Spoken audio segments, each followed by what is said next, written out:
Requiere para verla completa dos vueltas al tanto. Una mirando hacia el interior, a los paneles que están apoyados, digamos, sobre las columnas, y una segunda vuelta sobre la pared.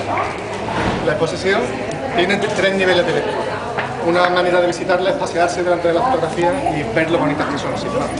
Para eso pueden necesitarse pues, quizás 5 o 10 minutos, lo que uno quiera, pero se trata de disfrutarlo sin más. Un segundo nivel de lectura, que es al que nos vamos a acercar nosotros ahora, consiste en ver cada panel y leer en cada uno de los paneles solo una frase. Esa frase que hay en la cabecera de cada uno de los paneles, leído en orden consecutivo, conforma un texto que es el que explica de manera muy telegráfica la historia de la evolución química del universo. Y el tercer nivel de lectura es ya pues, para personas con más interés por la fotografía o por la astronomía, para los aficionados o simplemente para quien quiera profundizar, que consistiría en leer bastante texto, y eso ya implicaría fijarse en muchos más detalles de la fotografía, porque cada fotografía de esta exposición es un mundo. Eso ya requeriría pues, una hora o así.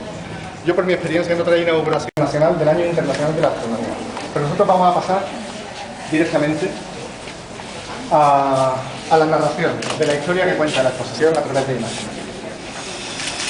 En los primeros paneles, la exposición plantea el universo a las mayores escalas. Se trata de explicarle al visitante